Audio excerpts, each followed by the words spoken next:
Okay, hey guys, we're going to be working through. So you probably might want your book out, a sheet of paper, or if you have a whiteboard at home that you could maybe use, that could work too.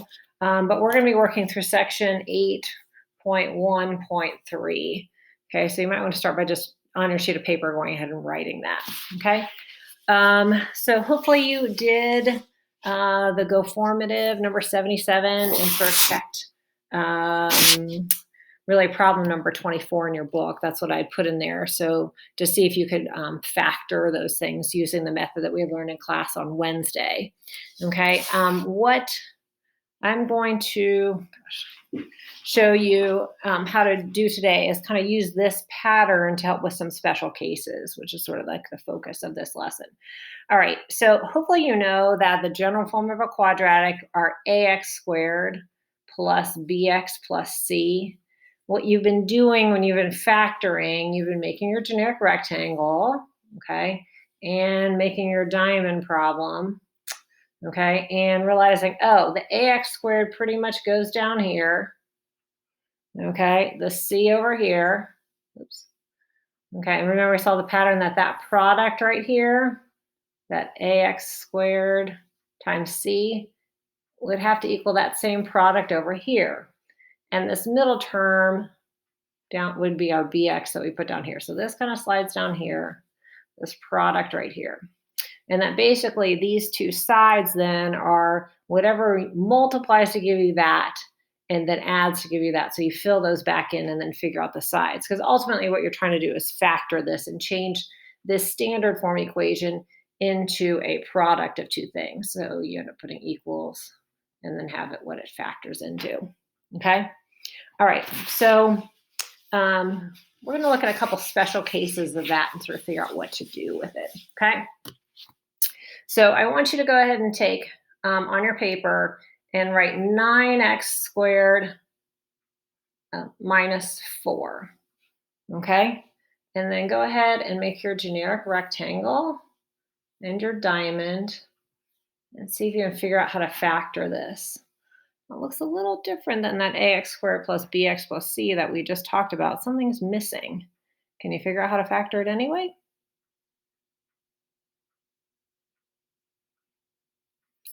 Okay, so hopefully when you answered the Ed puzzle question, you figured out this is what you could do. If you put 9x squared minus 4 here, a product, even though, so this is our squared term, that's our constant term. We put those on the kind of apart from each other. If I multiply those two things together, I get negative 36x squared. And then my sum is missing. There wasn't a bx or a linear term. So what can I put down here? Well, there's not one. How about if I just say that that's 0? Okay. So now I'm looking at two things that multiply to give me negative 36x and add to give me 0. What could those be? So how about negative 6x and 6x? Okay, they'd have to be opposites to have a sum of 0. All right, so I'm going to put 6x, negative 6x here. This gives me 3x, 3x. This is a 2, minus 2. All right, so then in factored form, this would be 3x plus 2 times 3x minus 2. Okay, and that's how that worked out. Okay, all right, let's try another one. Okay, so on your paper, go ahead and write 12x squared minus 16x. So make your generic rectangle, make your diamond, and see if you can figure out how to factor that.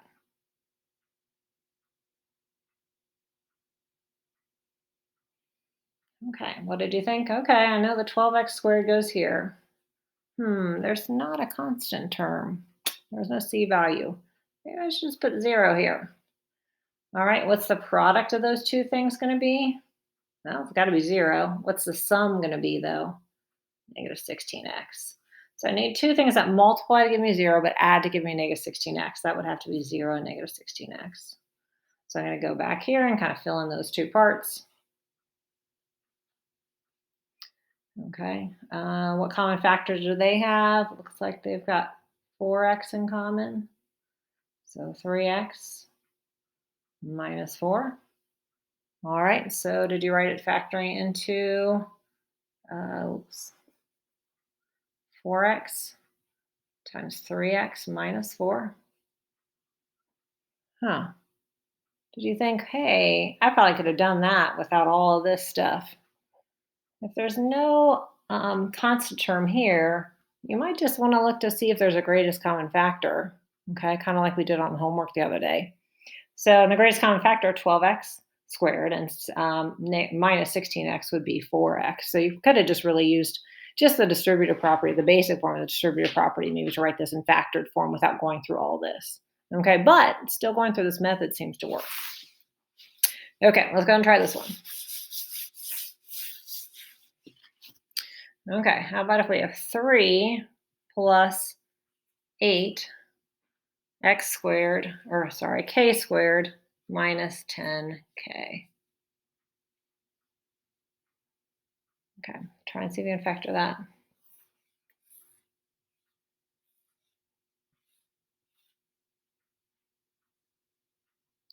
Okay, did you get a little tricked by this one? Okay, my ax or my squared term was not out front like it normally is. It's just the order was a little different.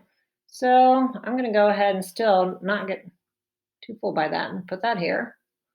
All right, my constant term, which is 3, is going to go over here. Okay, so just because it's out of order doesn't mean that you can't factor it. Okay, but if you're going to use the factoring pattern, really want to kind of think about how it's set up. Okay, so, and again, still using our pattern from earlier. What's the product of those two things? 24k squared. Sum is negative 10k. All right, so I need a product of 24k squared and a sum of negative 10k. It's usually easier to think about what things multiply to give you 24, but since the sum is negative, they both have to be negative numbers. Okay, did you think negative 4k and negative 6k? Just double check that. Seems like that works, so pull it back over here. Okay, and again, my goal is to try and factor this. Okay, what do these two things have in common? Let's see, 4k. Okay, so what would I have to put here? 2k minus 1 minus 3.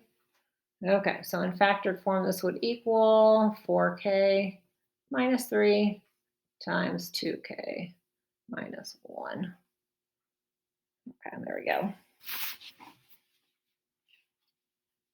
Okay. All right, let's try 40 minus 100m. Okay, so again, let's just see if we can use this whole factoring technique.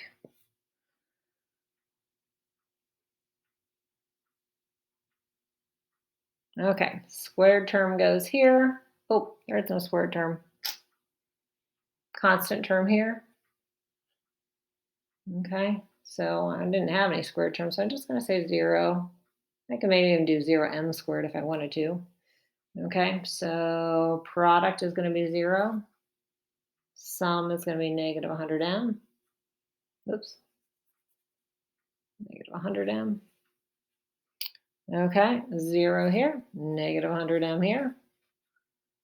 Okay, is that product sum? Yep, it seems to work with my diamond. So I'm going to put negative 100m and then 0. Okay, what's the greatest common factor of those two? Let's see. How about 4m?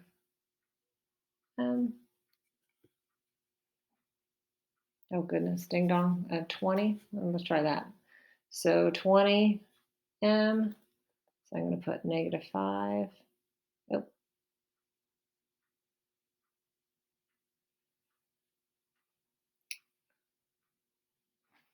Shoot. Okay, sorry, scratch that. I'm going to put 20 here. Negative 5m here. Okay, and then 2 here. Okay, so I get 20 times 2 minus 5m. Okay, 20 times 2 minus 5n. Okay, now notice with these both being 0, could I have done this a little bit more simply? Yeah, just think kind of the reverse of a distributive property. What common factor those have? Just 20. If I pull it out, I get 2 minus 5m. I could just double check it backwards. Okay.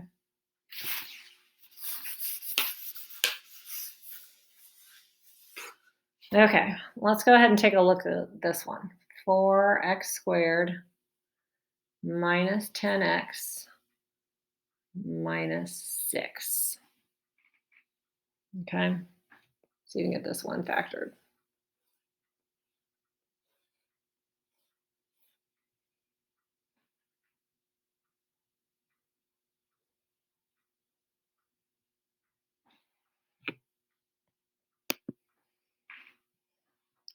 Okay, did you stick the 4x squared here? Minus 6, negative 24x squared here, negative 10x. Let's see, I need a product of negative 24x, sum of negative 10x. So the product is negative, but the sum is also negative.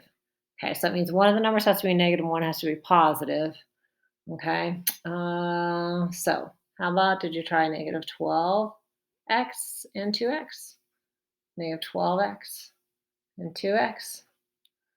Okay, what's the greatest common factor of these two? 2x.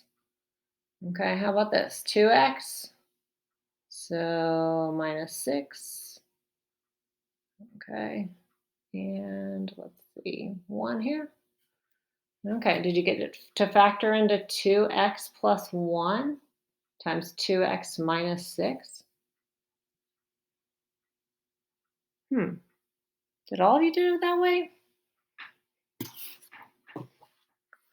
What if I said, what's the greatest common factor? Let's see, this way. Did some of you maybe think 4x, x, 2, negative 3? Some of you get 4x plus 2 and x minus 3. Huh. What's the right answer to this one? Let me put my pen down. Okay, so look at those two. Are they really the same answer or what happened?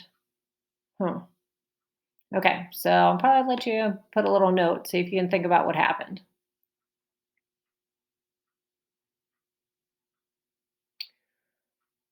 Okay, neither of these were considered what's called factored completely, okay?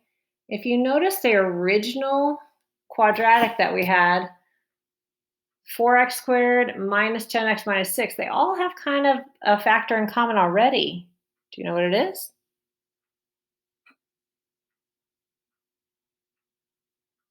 If you said 2, you're right, okay? So notice how that underlying factor of 2 actually showed up in here. If I took that factor of 2 out,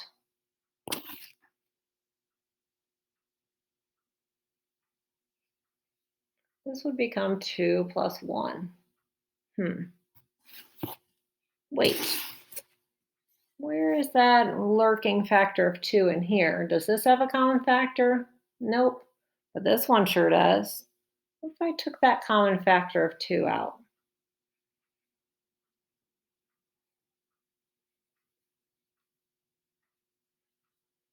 What do you notice? Are they really equivalent to each other? They are, okay?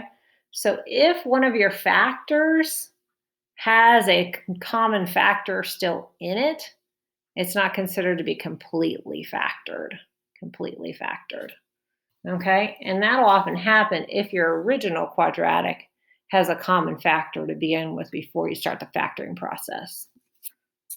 Okay, so the last thing I want you to do is to read over the math and meanings notes. It's on page 377 in your book. Okay, so there's a couple things, important things about this standard form. So, or you could just listen to me read it and think about what's important here. So the standard form of a quadratic expression in the form ax squared plus bx plus c is said to be in standard form. Notice that the terms are in order from greatest exponent to least. Examples of quadratic expressions in standard form could be 3m squared plus m minus 1 x squared minus 9, and 3x squared plus 5x. Notice in the second example, b is 0, okay? While in the third example, c is 0. So it's possible still to be a quadratic in standard form if the b value is 0, there's not a linear term, or if the c value is 0, there's not a, oh my goodness, there's not a constant term, okay? All right, so you're done for today. You can go ahead and start your homework. Thanks, bye.